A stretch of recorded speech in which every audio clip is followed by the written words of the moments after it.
So I ended the lecture last time talking about how flowers can overpower guns. We looked at the neuroscientist Robert Sapolsky uh, uh, claiming that the lesson of history is not that that if you don't study history, you're doomed to repeat it. The real lesson of history is that it's driven by radical change. So you're deceived if you pay too much attention to causal relationships, cause and effect relationships in the past. That because history has always moved forward by radically changing from past patterns, past causal determinations. So he says at the end, those that don't study these cases of miraculous change are doomed not to be able to repeat them. So history is about being able to repeat radical breaks from history. Now, that sounds outlandish, as the idea of, flowers overpowering guns can sound outlandish. So I don't want you to get the wrong impression. And it's, we were talking about attunement, leaps of faith. And it's a serious question. You know, when Kierkegaard talks about leaps of faith, and this is informing why Zadie Smith is talking about Kierkegaard, and what it means, again, to belong to a community. She's talking about it in terms of a leap of faith. Um, you know, Kierkegaard means this in a radically um, incomprehensible way. So literally, he's saying, you wouldn't know Abraham. There's no rational, objective, empirical way to measure faith, and that's scary. Because the thing is, people, claim to be Abraham all the time, and you know, um, threaten to or actually murder their children, or to do outlandish things in the name of God. So this is, and Kierkegaard saying there's nothing we can do about that. It's um, that's putting it too strong. There's nothing we can empirically know to distinguish the genuine faith from pretended faith. Hard and fast empirical knowledge, linear causality, physical, natural law, uh, geometry. This kind of knowledge does not apply to human history, does not apply to human meanings, human social life. It's this kind of knowledge is very good for medicine. It's very good for knowing, deciding whether to prescribe a vaccine. If it works in 999 out of 1,000 cases, it's a good um, treatment policy to pursue. Um, but that's not how we cannot negotiate human meanings in this manner. Human meanings um, have two different aspects to them that make them different than this kind of question. They're much more fine-grained. They have to do with accidental circumstances, idiosyncratic circumstances. Each life is a series of accidents. We have no way of knowing our individual life. Are we the one, or are we the 999? Um, uh, Human meaning the way in which we judge human behavior um, relies more on that um, intuitive, childlike kind of judgment, attentiveness to the particular accidental circumstances of situations. Um, so that's to say, on the one hand, it's much more fine-grained than just the kind of statistical measurement that we need to test it on a certain number of people. Then we have this statistically robust number. We can pursue this policy. That's great. That's what we need to do in terms of deciding what the parameters of a building code should be for building bridges, or whether we should apply a vaccine, or any kind of medicine, or objective task in the world. But human meaning is about subjective judgment and circumstances. And so we have to rely on literature. We have to rely on these more fine-grained examinations of particular idiosyncratic circumstances that are not 100% applicable. So that's they're not objectively reliable. The novel can be extremely informative, but you're going to have to apply it metaphorically and as an analogy to your life, which is going to be irreducibly idiosyncratic, as every other life is going to be. You can't figure out your life just by applying objective knowledge. So the use of a metaphor or literature, art, for communicating social information, how we should behave, how we should judge other people's behavior. It's not a binary right-wrong thing. Like when I, in the video of the man and son talking about the Paris terror attacks and using flowers. We have flowers instead of guns. That's what's so amazing about that video. The child is like, flowers are nothing. Like when his dad first says that, the kid is so right. He's so smart. He's like, flowers are nothing. How are they going to stop us from guns? That's exactly right.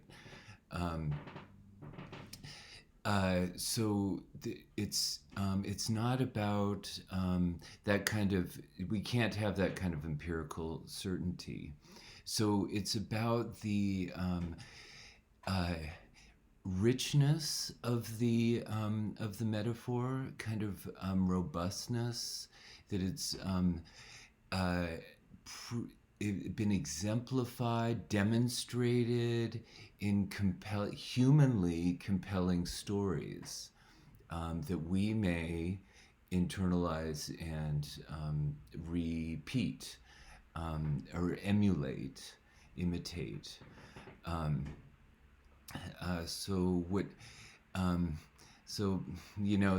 I think that's what's at stake when we look at the random crazy dude saying he's Abraham. It's not that the leap of faith is questionable per se, but it has to do with a subjective judgment about how that metaphor is applied, how that leap of faith is demonstrated in actual life. And this is behind the idea of a jury of your peers, that we can't just objectively empirically evaluate each other's behavior, but that it involves a kind of subjective judgment. So going back to the question of learning from history, learning from the past, learning from experience, and Robert Sapolsky's contention that um, it's not about learning causal induction from causal sequences. Um, that's not how we learn about human life or human culture. On the contrary, it's about these human history moves forward through these radical changes, radical leaps of faith. That's how we learn. Is about our capacity for radical change and uh, convincing each other to share such leaps of faith. So I just that's really amazing. This is a world leading neuroscientists saying what the brain's about is it's certainly about understanding causal patterns, reductive science, finding these objective probabilities in the world. We control the world, the environment through finding these predictable patterns. But that's not what human meaning is about. That's not what human history is about. It's about this radical capacity to come up with new purposes, change and rethink. So just listen to him here for a couple minutes talking again about the brain. And I just want to suggest he ends by saying that the brains are correlated with social complexity. The more social complexity, the bigger the brain. And that's what literature is for, is understanding social complexity. And so I just want you to understand that that's a different thing from epidemiology or sociology, where we're just trying to break things down into empirical knowledge and probabilities and stuff. And the reason, what makes it different, as he emphasizes here, is deceit. That we use our brains. We're always trying to game the system. We don't want to just follow. We're always trying to do exploit accidental circumstances, and that's really what human social life is about. So let's listen to this. I think you'll find it helpful. If you don't mind me Please. going first, asking you, Robert, why do we have brains? Why do we have brains? Probably to more effectively strategize at how to cheat at social contracts. I mean, single cell bacteria do all sorts of cooperative things and honest things and dishonest things when they can get away with it, but they can't do it extremely well. I suspect a nervous system not only makes you a whole lot more responsive to changes in environment, but certainly makes for a lot more complexity in your social interactions. So the brain is biologically and evolutionarily necessary in order to manage the life that is complicated, or does it help create that complicated life? Yes, both, and immediately self-reinforcing in terms of the sort of by the time you get to the point of brains inventing things like culture, then you've got brain culture coevolution and each affecting the other, but it certainly gives one a whole lot more flexibility in one's behavior than you find in brainless single cell organisms. So how do you compare the human brain with brains of primates, non-human primates that you have studied? What makes human brain so singular and stand out? Well, at the end of the day, it may not be so singular, it may not stand out all that much. When you look for actual regions or cell types in the brain that are unique to humans, just not there. There's fusiform face, recognition area, which was once thought to be only in humans. It's in other primates, a bunch of other species. There's these things called von Economo neurons, which for a while appeared to be the only neuron type specific to human. Now it's in elephants, it's in whales, it's in other primates. So the thing that makes the human brain sure is not that we've invented anything new. I mean, we use the exact same neurotransmitter biosynthetic pathways as a shrimp does or something. The big difference is numbers. It's just like our neurons do the exact same thing as a fruit fly's, and you put them under a microscope and they look the same and they smell the same and they taste the same, or who knows what. And the only difference is that we have 100 million for every one that a fruit fly does. And I think the thing that makes human brains what they are is just sheer number of component parts and emergent properties that come from that. So can you expand on it? Why do we have enlarged brains compared to other animals? Well, I mean, one thing, but that immediately gets into which came first sort of thing, is we're pretty pitiful compared to an awful lot of other species when it comes to surviving in terms of physical strength,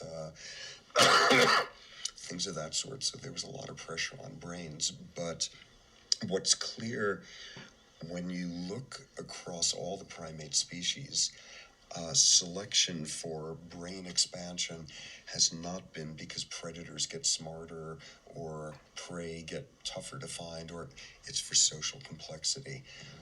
Remarkable finding, a guy named Ian Dunbar at Oxford has shown across about 150 primate species, the single best predictor of the relative size of the cortex and of the frontal cortex is how big the average social group is in that species. In other words, our brains have evolved for gossip and backstabbing and hierarchy and keeping track of who's messing around with who, and it's been enormous evolutionary pressure for just mastering social complexity. This goes very much against the view that we It's a funny way to put it, to say the brain evolved to gossip, for backstabbing, you know, chatting about who's sleeping with who. But that's, and I think that's a reductive and a little bit facetious way to put it. We only care about backstabbing or gossiping, maligning people because we care about being good people. Gossiping matters, and you know, I think a lot of novels are just, it's a kind of gossiping about imaginary people. Gossiping about other people's lives, picking apart their hypocrisy matters because we care about being good people. Like that's the only reason it matters. So that's, I think, the other side of the story, and that's what, you know, a lot of art is critical of hypocrisy, but it's also about aspiring to you know, meaningful life and behavior. So again, the point of our brains is to make possible this kind of social complexity. What we lack in physical strength, physical prowess, we make up for it through this social coordination. We also make up for it in terms of our, you know, technical power, technical skill and knowledge, and you know, being able to manipulate the environment. But the crucial point is that we do it for the sake of the social bonds. We are, you know, we're all up in each other's shit. That's, I think, the main thing. We are so attentive to what it means to live an individual life, to be a person. We're always evaluating each other in how we do that. That's the social glue that keeps us together. That's what we're for, is this collective bond, collective concern, empathy, and interaction. We have also developed immaculate, powerful tools and technology, but that's not who we are. And knowledge, that's not who we are. Those are tools that we use for the sake of the social bonds that we imagine. So telling histories of radical change is what I think the books in this course are principally about. They're about telling history, recounting history, but not in terms of, causal necessity, a sequence of predictable, necessary causes and effects, but precisely the opposite, breaking with the rules of the past, whether in terms of racism, sexism, or now the books that we're looking into now are about adventure, adventure for its own sake. Discovering from using the natural world as an arena to discover to test and discover what human life is for. So how have adventure narratives shaped our sense of human purpose, in particular our sense of human capacity for change, self-transformation, or transformation through exploration, discovery in the natural world. Hopefully I'm going to have a friend of mine, a medieval scholar, to interview about medieval romance narratives of adventure, and get his perspective on the purpose and function of adventure narratives like King Arthur, those sorts of romance narratives. More recently, historically, I think the colonialism, imperialism, and especially the conquest of the Americas by Europeans has done a lot to shape our imagination of adventure and belief in the capacity for self-transformation. So that's to say we're shifting into a number of texts that are about exploration. So they're growing out of this colonial tradition and history. And so even though they're about, self-discovery in one way or another, they're also reflecting on these issues of racism and sexism, exploitation in interesting ways. So that's what I'm hoping to be able to do in this second half of the course is explore how our we've looked sort of more directly at the experience of exploitation and discrimination. Now I want to look at how our fantasies of self-transformation and discovery, exploration, interweave with such problems. So first of all, I just want to reflect on the appeal in the American imagination of the landscape, the way in which in the American imagination freedom, adventure has are ideals and goals, motivations that have been projected onto the land. Um, and I think this video here is a, a depiction of world population growth over time. I think each dot is 1 million people or something. Um, and I just want you to notice how the density of Europe correlates with the very sparse population in the Americas, and how, this is an accident of geography, that our planet happened to have this dense population growth over here, and then this whole other set of continents with all these resources underpopulated. That's an accident, circumstantial accident, but it's done so much to transform who we are, and what the way our history is played out, and the meanings that we've pursued in it, and the costs that it's had on the environment, on each other.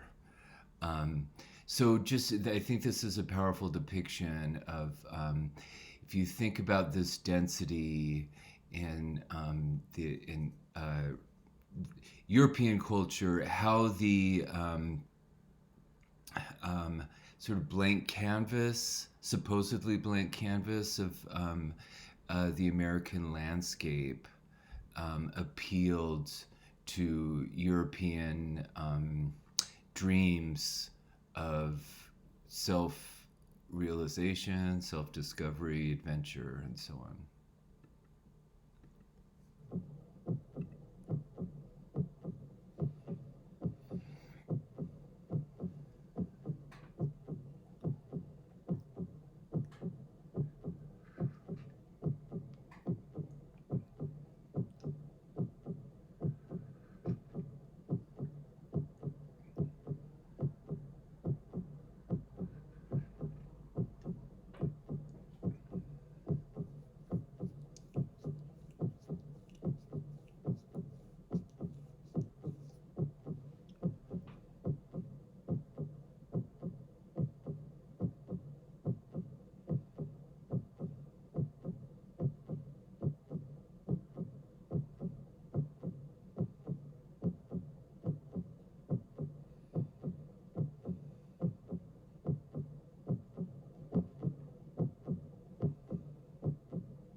That's a very sobering video.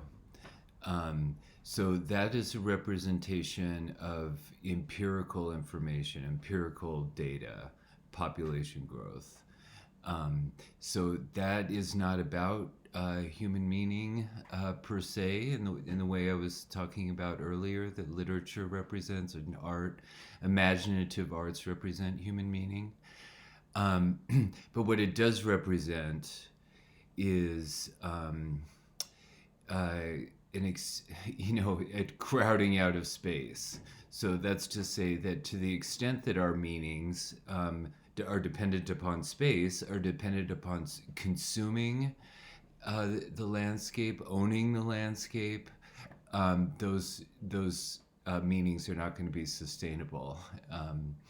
And climate change, these background trends. I talked about the ways in which women are undervalued, their work is undervalued, and the way in which they're exploited. these background realities have been talked about in terms of the violence of slow time, like this background a phenomenon that we don't face, we don't deal with because it isn't prominent enough, sufficiently inescapable in the here and now. But the acceleration that we see there of population growth makes it clear that to the extent these problems are affected by population, they're getting more and more in our face. We're going to have to confront the unsustainable ways in which we exploit the environment and each other rather quickly, because it seems like just a exponential acceleration. So what's the appeal of adventure narratives, narratives of adventure, especially out into nature, to the wilderness? Why do we like to read them? What's the appeal to us to read them? What's the appeal to emulate them, live them out in real life one way or another? On the one hand, it's you can see it's continuous with this frontier mentality. It's about exploiting an unsustainable fantasy of having this wilderness to yourself, realizing yourself in an uncontaminated landscape, uncrowded landscape. On the other hand, so that's a kind of romanticization or glamorization of the colonial conquest of the frontier. On the other hand, though, I think it's also about the narratives that we are reading in this class really emphasize a sort of rejection of consumerist society, ownership, possessive individuality, defining oneself in terms of what one owns and the rat race, social rat race, and seeking a kind of humbling or by nature exposing oneself to the power of nature, testing oneself, rather than conquering nature. Or that's the test. It's kind of exploring that balance. What degree of testing is necessary, and how much does it need to cost nature in order to prove myself against it? So these are issues I think are interesting to keep in mind as we go forward with these adventure narratives. I want to start out with a really fascinating movie made by a guy in the 70s, I think, when home movies, were very novel. Having movie-making equipment was very novel, I think, at the time. And he went out, into the wild. He went out to Alaska and all by himself and built a cabin. But what's cool is he filmed it all. And so I think that's kind of interesting. He wants to get away, but he wants to document it. He wants to be seen doing it. And so I think it's interesting just thinking about, on the one hand, he wants to conquest, he wants to get his cabin and sort of his piece of land, He's staking out his self as his property, but on the other hand, he's communicating it, like, or at least dreaming about other people seeing him doing it. Um, that I think is another, dimension that has more to do with sharing a kind of fantasy of adventure, wilderness, self-discovery than about actually conquering the land. That's just something interesting to think about, the difference between the film, um, the actual uh, settling of the land, and making a film of it. I'll just show you the first minute, but it's about an hour long. It's just amazing. He builds all his own tools, his utensils for cooking. It's really extraordinary. But again, what makes it even more extraordinary is thinking that he's filmed everything. So even as he's doing all this construction, sort of the biggest, most complex level of construction is this, a communication of some kind, even if not to any audience, just to an imaginary audience. I think filming himself is a social act.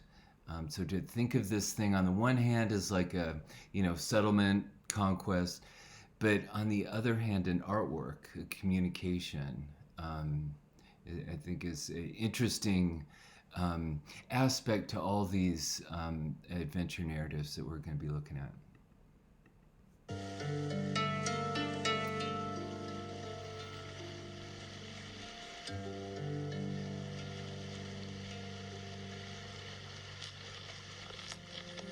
It was good to be back in the wilderness again, where everything seems at peace. I was alone, just me and the animals. It was a great feeling, free once more to plan and do as I pleased. Beyond was all around me. My dream was a dream no longer. I suppose I was here because this was something I had to do.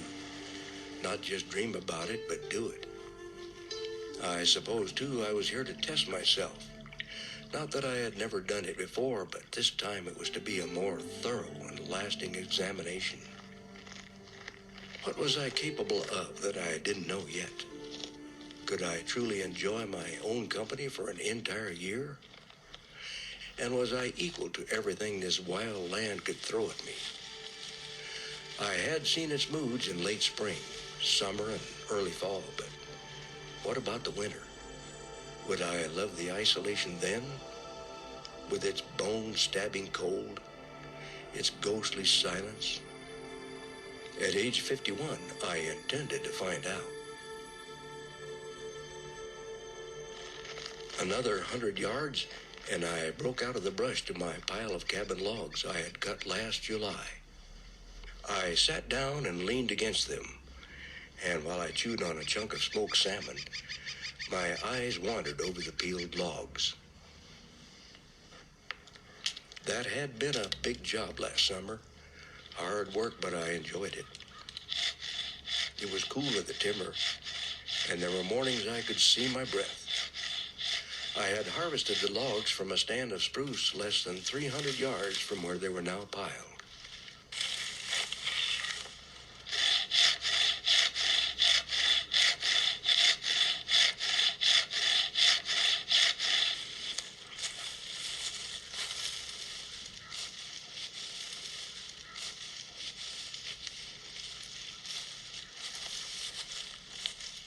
The logs were a great deal lighter now than they were then, and could be handled easily enough.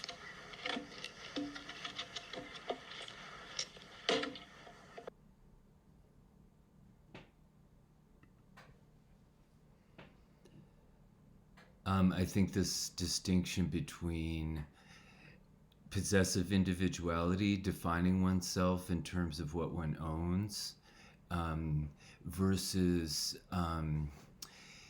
expressive or social communication, defining oneself in terms of an expressive community, a community of imagination, and mutual recognition, is really well captured by this famous poem by Percy Shelley, the husband of Mary Shelley, the author of Frankenstein, which I've mentioned to you guys.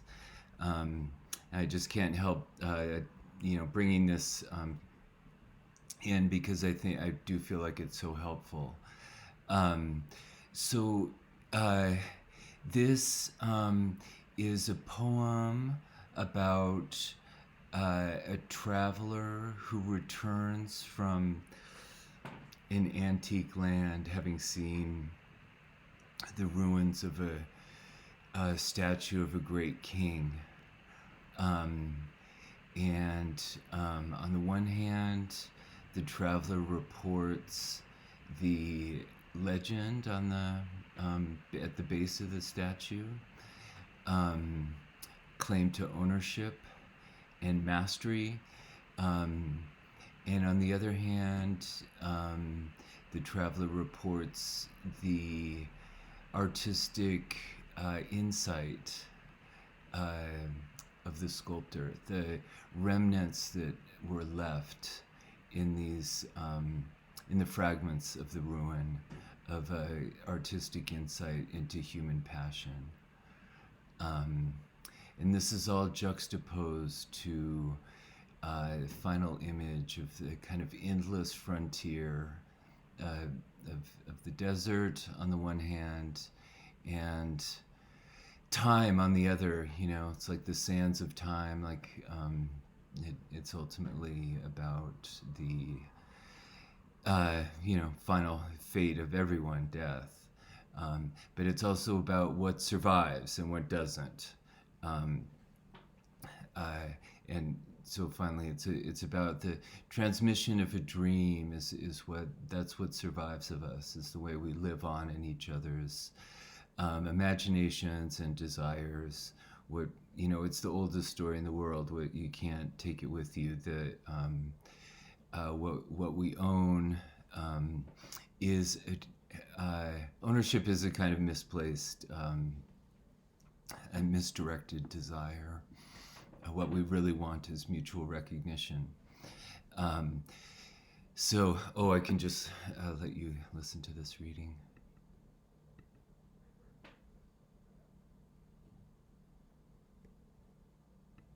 Ozymandias by Percy Bysshe Shelley.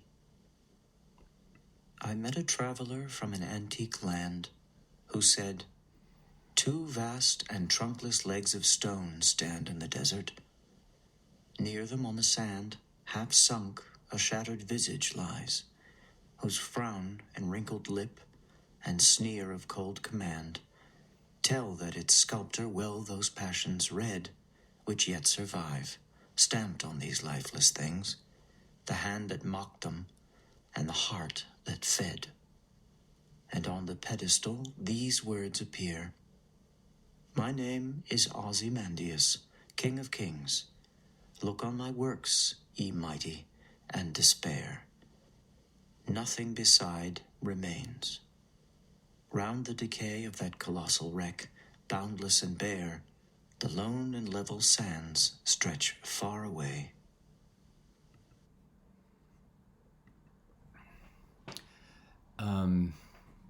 So again, what's interesting is what the poem explicitly refers to in terms of survival. Its sculptor well those passions read which yet survive. So again, what I want you to think about is how passion, identity, what it means to live a purposeful life, have a purposeful have or exercise meaningful life, purposeful identity, is a fantasy that we share and that we update, we bounce back and forth to one another. Remember that complexity of social communication. We're always judging each other's success and our own measuring each other. So that's not to be confused with any kind of definitive achievement of of oneself, ownership of oneself in a possession of one kind or another is always going to wrecked. It's gonna get wrecked. It's gonna be disappointing one time or another. And that wreckage, I think, going back to the question of the costs of ownership, who pays the costs of that mistake. It's, as in Hegel's master-slave dialectic, the illusion of mastery is bought by the suffering of the enslaved, whoever is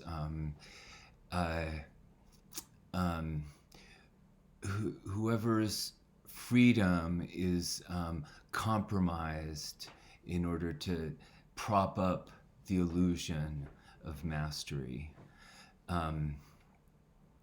So we see Ozymandias here, he has a dream of mastery, and he can only sustain it by making others despair.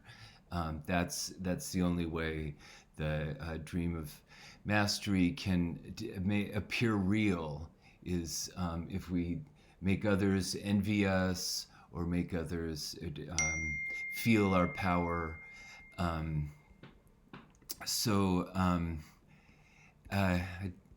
drew up a little diagram that I think explains the form of communication in this poem. If you think of the different speakers in the poem, it begins with the I, then that quickly gives way to this traveler who is quoted. The traveler then seems to quote, he reads he sees the passions that the sculptor read and yet survive. So we see the reading of passion achieved by the sculptor in the sculpture itself. And this is juxtaposed to the words of Ozymandias, and in turn, these give way to the voice of time, slow time, the violence of slow time that eventually destroy these, but not the reading of the sculptor. And a cool feature of this poem is that it's asymmetrical. The I introduces this long quotation from the traveler, but the I doesn't return. It's like, why is it even there? If isn't going to conclude the story somehow, and I feel like it's not a huge question, but it's enough to leave a sense of hollowness. Like there's an absence here, or a silence that echoes the lone and level sands stretching far away. I think it echoes the unspeakability of death. It's like of that long time, eternity. What can be said of that? The force that wrecks the statue of Ozymandias, the King of Kings. But we can bear witness to it. Like that echo, feeling that echo is a kind of witness bearing that gets communicated. It's what the Romantics called sublime, ineffable, but it's getting communicated rather than suppressed and evaded.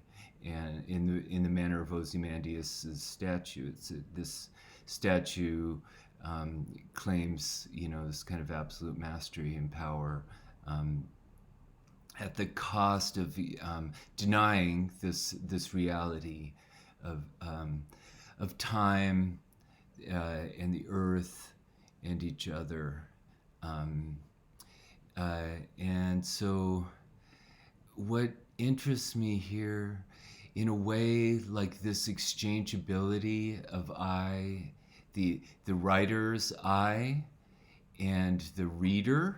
So the writer is silenced. This I is silenced by the story recounted by the traveler, leaves the poet speechless at the end. So the poem bears witness to that unspeakable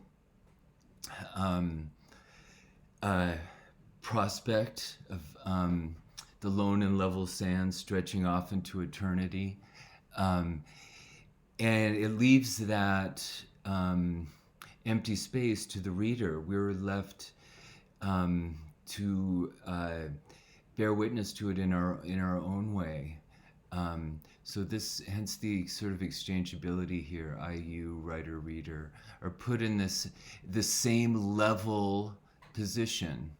There's a leveling effect, whereas Ozymandias speaks down to tells his audience to despair.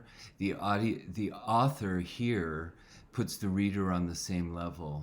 In the face of the eternity, the lone and level sands, we're all on the same level.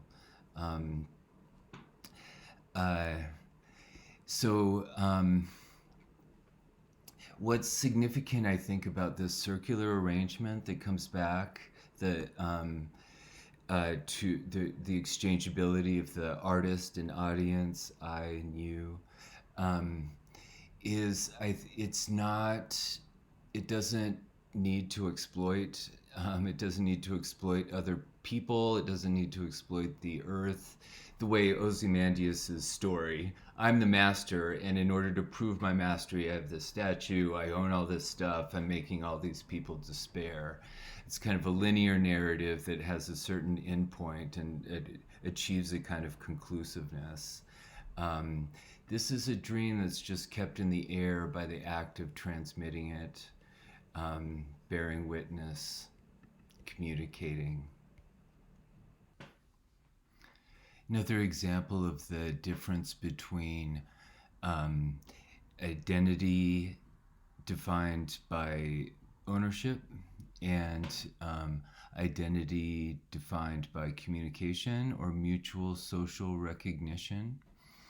That's it. One way of thinking about that, it's a difference between a fixed meaning and an ongoing open-ended negotiation, communication. So mutual recognition is never ended. Just like I was suggesting about that poem, Ozymandias is kind of implicitly unfinished. That conclusion is lacking. Keeping open this perpetual conversation of about what it means, what human passion means. The activity of reading human passion is transmitted over time from the sculptor to the traveler, to the poet, to us, the readers. Another really good example of this, really important to think about, this is a book of political philosophy written by the German philosopher Immanuel Kant. It's called Perpetual Peace in English, but in German it's called Zum ewigen Frieden, so to eternal peace. And he makes a point analogous to what I just made, that we say we're at peace, like as states say we're at peace. We're not at war. But there's some difference between that and what we might call absolute peace. There are two different meanings at play. There's effective peace, just the status quo, but there's an important difference to what we might dream about in terms of peace. And Kant argues that's an important like dialectic to keep alive. It's like, Martin Luther King's thing about the two kinds of time. Just accepting this effective social reality, this effective justice or peace that we have now, and holding that, opposing that, or critically juxtaposing that with an ideal of peace. I mean, it doesn't have to be perfect peace, but just any conception of peace other than what is just effectively de facto the case. What we've managed so far, treating that as the all that could be imagined. There's something deadening about that. So this is the same, I think he's pointing out how it's really integral to our politics, our sense of justice, our communication of a certain fantasy beyond what is actually achieved. So Kant's book is called To Eternal Freedom or Perpetual Peace. But what's eternal or perpetual is no definition of peace. It's the conversation about possible peace. So like in Ozymandias, that this perpetual conversation going around from different perspectives,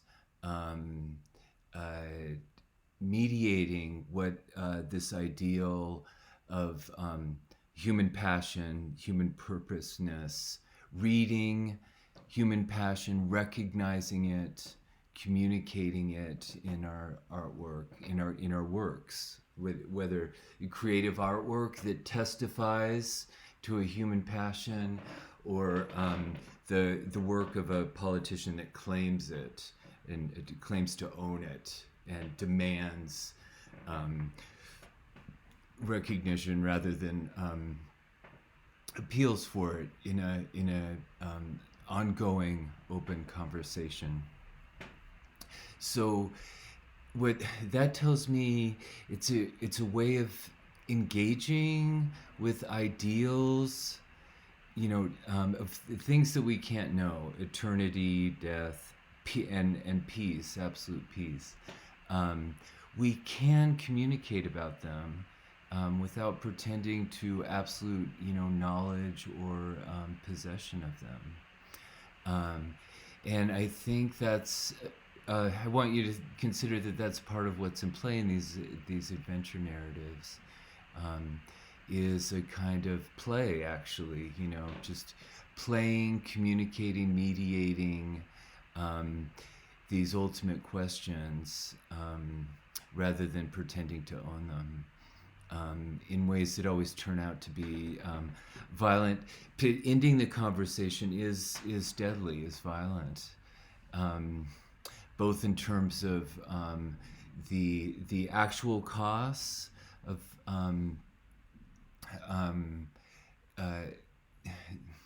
that exploitation has actual costs, as in terms of colonialism, or the kind of imperialism that Ozymandias represents, patriarchy, all those points of view that have to be suppressed in order for that claim to mastery and ownership to be maintained.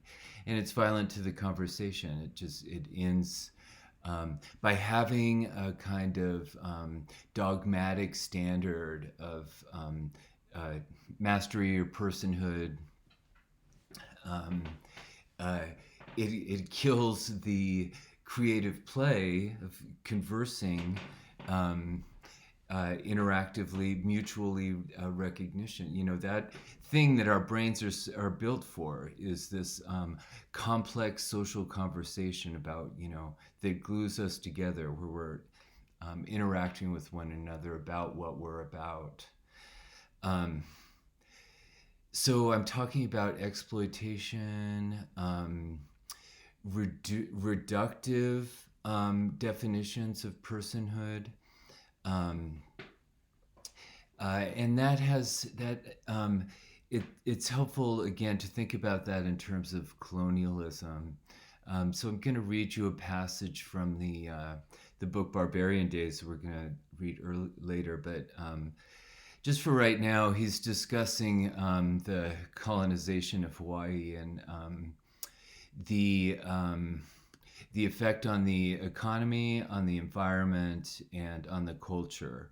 Um, uh, and they were in every case immensely reductive. What became about was just about money, extracting the resources from the land, um, mass harvesting of sugar, um, and leisure time, the kind of leisure time that allowed for the cultivation of this huge surf culture. Um, uh, that diversity of a conversation interactive with nature about what makes life valuable is eliminated. So I just find this very powerful and another hopefully helpful illustration of what I'm talking about. So referring to the pre-colonial surfing culture in Hawaii. Men and women, young and old, royalty and commoners surfed. When the waves were good, all thought of work was at an end, only that of sport is left, wrote Kepolino Kalani, 19th century Hawaiian scholar. All day there's nothing but surfing. Many go out surfing as early as 4 a.m. Old Hawaiians had it bad, in other words, surf fever. They also had plenty of what we would call leisure time. The islands were blessed with a large food surplus. Its inhabitants were not only skilled fishermen, terrace farmers, and hunters, but built and managed elaborate systems of fish ponds. The Winter Harvest Festival lasted 3 months, during which the surf frequently pumped and work was officially forbidden. This was not what the Calvinist missionaries who began arriving in Hawaii in 1820 had in mind for the islanders as a way of life. Hiram Bingham, who led the first missionary party, which found itself in a crowd of surfers before it had even landed, wrote that the appearance of destitution, degradation, and barbarism among the chattering and almost naked savages, whose heads and feet and much of their sunburnt, swarthy skins were bare, was appalling. Some of our number, with gushing tears, turned away from the spectacle. 27 years later, Bingham wrote, the decline and discontinuance of the surfboard as civilization advances may be accounted for by an increase in modesty, industry, or religion. He was not wrong about the decline of surfing. Hawaiian culture had been destroyed and the people decimated by European diseases. Between 1778 and 1893, the Hawaiian population shrank from an estimated 800,000 to 40,000. And by the end of the 19th century, surfing had all but disappeared. These surfing historians, Westrick and Nuschel, count Hawaiian surfing less a victim of successful missionary zeal, however, than of extreme demographic collapse, dispossession, and a series of extractive industries, sandalwood, whaling, sugar, that forced the surviving islanders into a cash economy and stripped them of free time. So the point of the juxtaposition of communicating about identity and human meaning and pretending to own it, it's not a direct combat.